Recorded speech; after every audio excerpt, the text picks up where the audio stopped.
I'm a huge horror fan, like always have been. Like if you read the site, if you've seen anything that I've posted on the YouTube channel, you know that I love the genre itself.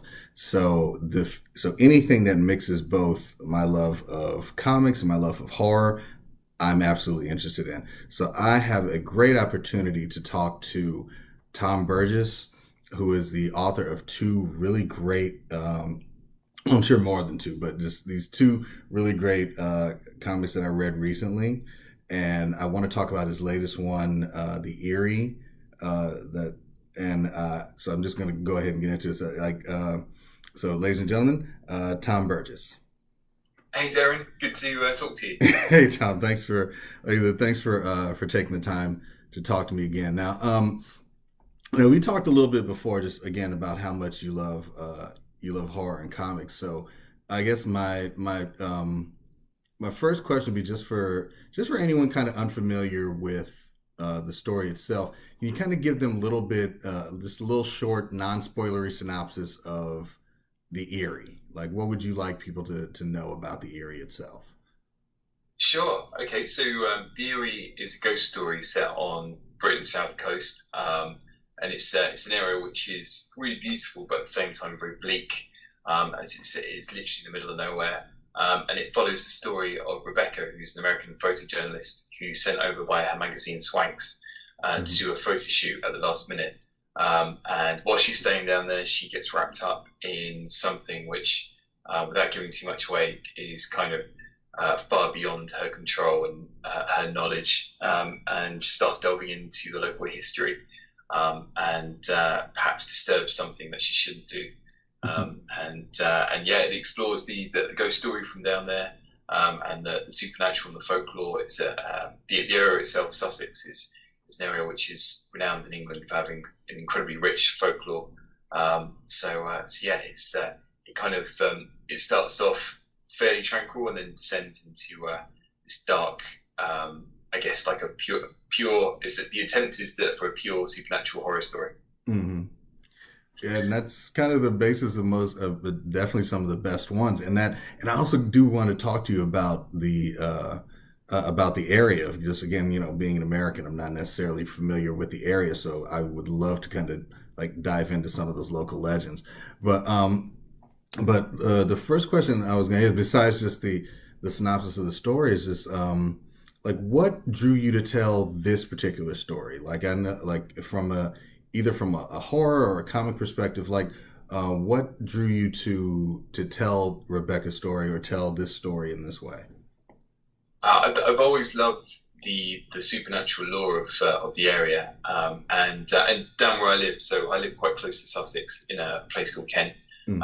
We've got a rich history of smuggling in the area, which goes back to like the 1700s when there was so many smugglers that were out there that basically these guys used to bring in contraband off the ships and they'd sell it cheap to the local villagers and townsfolk just because the king's taxes were so high. Hmm.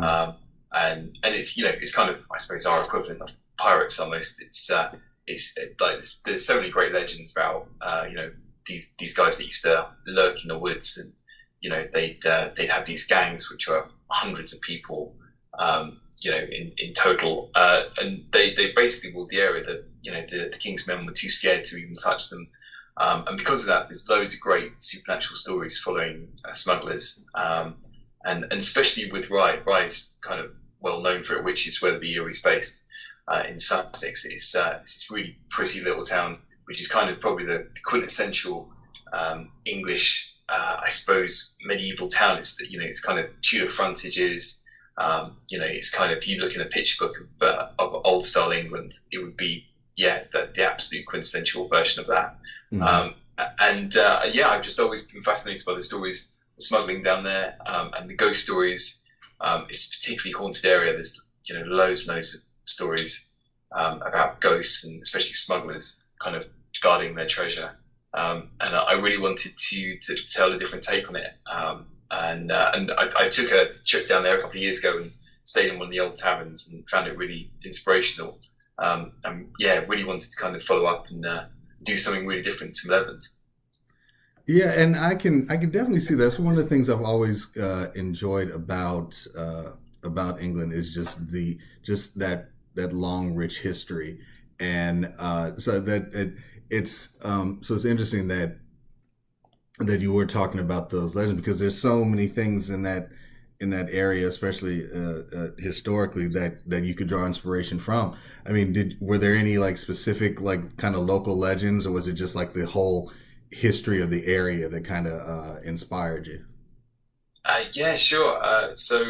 There were these guys down there called the Hawkhurst Gang, and they were particularly dangerous at the time. And they totally owned this town where it's based, right? And they well, so the stories go, they still haunt the area. Hmm. There's loads of countless tales of them haunting, in particular the Mermaid Hotel, which is also in the Eyrie. And these guys, still supposedly watch their treasure. But on top of that, there's loads of supernatural folklore down there. For instance, the whole kind of legend of horseshoes being protective of or good luck. There, we've got supernatural lore going back to like St Dunstan, Hmm. with like hundreds and hundreds of years ago. Who, so supposedly that there's those conflicting stories, but basically that this Saint Dunstan, had loads of issues, had loads of visitations from the devil, and the devil. This is pretty crazy. So the devil said to him, I have to remember this properly. He was going to knock down every house in this little village in Sussex. And St Dunstan, who was a blacksmith, said, "No, every place that I put a horseshoe above that door, you can't touch." And by the next morning, there were horseshoes across all the doors. So that supposedly is why horseshoes are lucky and are seen down there as a protective element. Um, which is crazy. But there's loads of little tales like that, which I've always found really charming about Sussex. And yeah, hence why that plays a big part in the area as well. The whole thought of iron being protected against supernatural as well. And yeah, just a lot of supernatural lore, which is really intriguing and lots of fun to play with. Oh yeah, it definitely sounds like it. Sorry, give me one second. Like it just sounds like a lot of great atmosphere, and that actually comes across not only in the story but in the artwork, which is so evocative, and that's one of the reasons why I love both this and Malevolence. But what besides just the local legends, were there any kind of like horror stories that you yourself enjoyed that kind of that helped with the writing of this? Like, what are some of your favorite both comics and horror stories, or are they all like horror comics? Like, what are some of the things that inspired you as a writer? Oh, most definitely. Going way back to M.R. James, the ghost story writer. I mean, Hmm. he's probably been my biggest influence first and foremost. He's just the master of the kind of the supernatural tale. That he always places the beats in the right places, and that Hmm. of the time that they're so evocative, so haunting, and really violent. Looking back on some of them, to Hmm. think that like he was this mild mannered lecturer. It's kind of crazy to read some of them. They're really horrific. But also really loved E.F. Benson, he was a famous British ghostwriter who lived in Sussex, funny enough, as well. Oh. So yeah, he kind of literally lived in this town where the Eyrie is based. So he wrote some fantastic stories. But of course, Charles Dickens did Hmm. the Superman. It's a fantastic story about a train crash that happened in Kent, which was really like traumatized him. I think the Staplehurst train crash, and he to get it out of his system, he kind of put it down on paper as the Signalman, which is definitely one of the scariest stories he wrote. Yeah. But comics wise, I'm a big fan of Junji Ito, who obviously he did Spiral Hmm. and Gaio, and some of his work is phenomenally haunting and really scary. Absolutely amazing work. And I've always found him a big influence. On top of which, also love, probably the staple kind of go-to authors. Alan Moore, huge fan. Mark Miller. At the same time, we loved Cullen Bunn in terms of Countless Haints with Harrow County. Really intrigued to see how that's going to adapt into TV, because that sounds really exciting. Yeah. And also just the classics as well. Creepy, really loved. Man Thing, Hellboy, big fan of Mike Minogue. Yeah. Robert Kirkland, and I guess really just anything kind of remotely horror and comic based that I'm usually drawn to. Emily Carroll as well. Emily Carroll, who's so talented. Absolutely loved her work. So yeah, across the board, I guess in a big way, it's influence comes from quite a menagerie of different places. And that's amazing. You've actually kind of enhanced my list of authors to check out. So I'm hoping that I'm hoping after this that you can just kind of send me a list, like email me a list of those authors and some of their work, because I'm intrigued to read them. I mean, a lot of them I know, a lot of them I don't. So it's like I'm always up for reading new things. So, cool. Happily would do. Oh, absolutely. So both this story and Malevolence have such a unique visual style, and that I really love. And I'm hoping I don't butcher his name, but I'm just going to ask, like, how much did you collaborate with the artist Barney? Can you say his last name so I pronounce it correctly? Oh, hey, I'm never too sure myself. But Baduano, Barney Baduano. That probably it's better than how I would butcher it. It's pure guesswork. Yeah. So how much did you collaborate with Barney Baduano on the look of the Eyrie?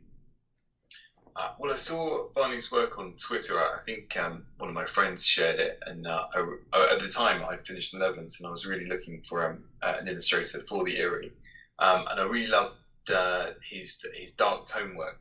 Especially he's done a lot of adaptations to M.R. James stories, and obviously with that mutual interest, Gotcha. I really loved it.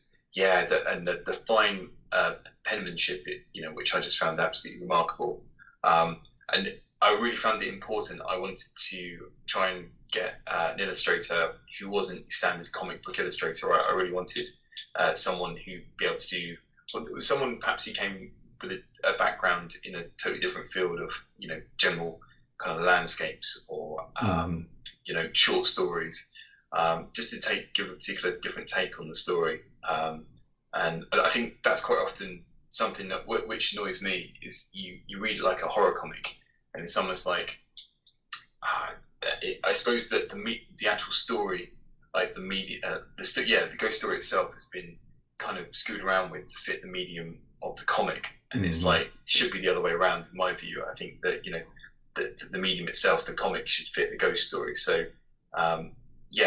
so I got in touch with Barney from Twitter, and we had a great chat, and he obviously expressed an interest in doing something on a larger scale with supernatural images. And we took it from there. So everything initially was storyboarded by myself, just to give Barney some direction. And there were certain key points of maybe just image referencing, any standard kind of workflow for a comic. He did a great job. It was he really captured that evocative feeling of the bleakness of Britain's south coast, which is as I say, lovely in summer, but throughout the winter it's kind of cold and grey. It is that kind of stereotypical bleak, misty landscapes. Oh yeah, and you definitely get that feel from the visuals. Like there's such great emphasis on the individual characters, but not with that. But the backgrounds are so evocative as well. Like I love kind of looking at them just to see how they were done, and it just flow. It seems to flow really well with the story itself. So it's definitely a testament to what you were talking about as far as just kind of wanting the story to win out, and I think it works really well on that on both those levels. Like I love looking at it. That's great. Yeah. So after the well, not after it, just because just staying on the Eyrie, like how you were talking about it before, just the like I didn't even realize it until you brought it to my attention about the double meaning of the title, like both the word eerie and the being something being eerie, and then what it means in the context of the book. Like, was that something that you kind of started with, or was it just like while you were writing the story, just like this, it made sense?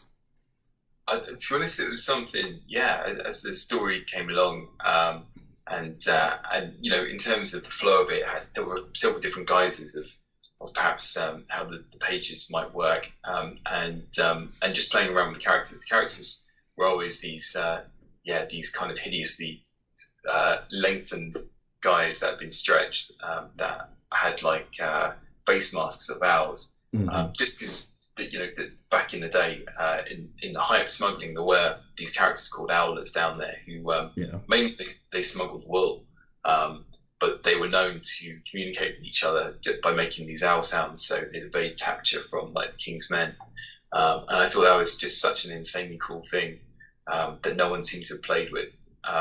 So just playing around with the idea of obviously them hanging out together and having this safe house. Pretty much it came from there. It's I love the double meaning of it, and the fact of these guys were they could be seen as birds of prey, and the fact that they're called the Black Mantles. So a mantle is when like an eagle or an owl or a large bird of prey goes in and kind of covers its prey with its wings so it can start gorging on the food. And I just thought, it's perfect. These guys are considered sort of the birds of prey of the area. It works perfectly. Yeah, and you get like another double meaning out of that. Just birds of prey, and then how they're preying on the people. So there's a lot of it's very subtle, but once you actually realize it, it adds another layer to the story, another really interesting layer to it. That's great. Yeah. So after the Eyrie, like what's next for you? Is there something that you're working on now that you want to talk about, but not spoil, not give a lot of detail on, just kind of whet the appetite of people who are going to go out and read the Eyrie? Yeah, sure. I've got another horror graphic novella coming out for hopefully around Halloween time called Hallows Fell. And that's going to be another like a folk horror similar to the Eyrie. Again, another ghost story. And that's going to be based in the the deep depths of the woods in Kent. So that again references a lot of the local supernatural lore from the area. I'm working with a really talented illustrator from Canada called Izzy Stanek. That's nearing completion. It's literally just getting prepped for print, and all things being well, that should be out for Halloween this year. Gotcha. I look forward to it. I'm definitely going to be looking out for it. Now, one last question that I have for you, and this is just kind of like a general kind of comic book fan question. So, if you had the opportunity to write your favorite character for whichever publisher, like who would it be, and what story would you like to tell? Oh wow, that's I know. Sorry, it's just got great question. That's a cool question. But that is so difficult. I don't. It can be more than one. Like you don't have to narrow it down. You don't have to kill your darlings with this question. So like if you had like your pick of a dream project, like or even more than one. Yeah. Oh wow. Well, I do love Hellboy, and I think doing something within the Hellboy universe would be amazing. Oh. That would be really cool. Or on something totally different, working on a project perhaps akin to Junji Ito's work. He's obviously a master in that field. Working on a storyline perhaps with him would be also phenomenal. But I've always been more drawn to kind of like the one shots and the the single shot stories. So stuff like as I say, Gaio and Spiral, which kind of have these quick stories that are in and then you're out. You like doing a beginning, middle, and end, because then you can move on to a completely different idea the next time. Yeah. Absolutely. But yeah, so it's hard. But yeah, I would probably say, maybe. Oh, and big fan of League of Extraordinary Gentlemen. So that's like something with them would be absolutely probably like a bit of a dream, I reckon. Awesome. That's great to know. So Thom Burgess, where can someone, especially like me being in the States, where can someone pick up a copy of the Eyrie? Cool. So the Eyrie is available direct at the moment, purely in hard copy, but it is due to go out in digital as well. And that's direct from the Eyrie, which is EYRIE.bigcartel.com. And Malevolence is just available from malevolence.com as well. Mm-hmm. Okay. And where can people find you online, or do you want to be found at all? Like where can people reach you? Can they follow you on Twitter? Can they follow you on Facebook? Like where can they find Thom Burgess?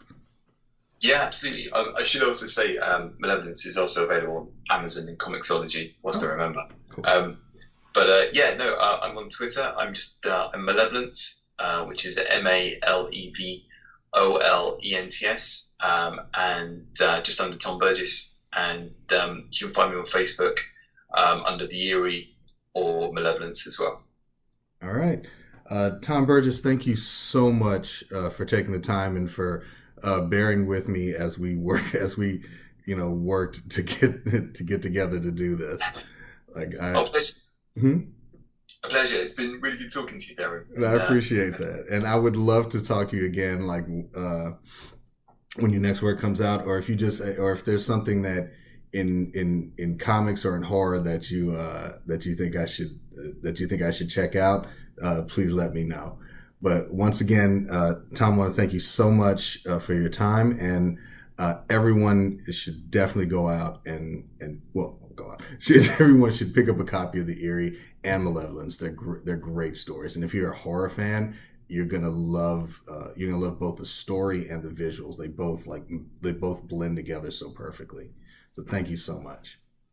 That's really appreciated. Thank you, Darren. Before I go, perhaps if I could recommend as well, if you're interested in horror and supernatural, please do check out as well my horror short, which I created with very talented filmmaker Toby Meekins, called Ghoster, and that's on Vimeo. And if you search Ghoster, it's the first thing that comes up. Oh, absolutely. I'm going to make sure that I have a link to that if I can. I'm going to get a link to that. I'm going to put it on the website, and I'm going to attach it to the interview when I put it up on Geeks. So once again, Thom, thank you so much for your time, and I hope to speak to you again. Fantastic. Thanks, Darren. Cheers. Cheers. This has been a production of the GWW Radio Network. Please don't forget to subscribe, rate, and review us on iTunes, Stitcher, and SoundCloud. Also, check out Geeks Worldwide at thegww.com for all the latest news, reviews, and opinions on video games, comics, movies, TV, cosplay, and more. Geeks Assemble!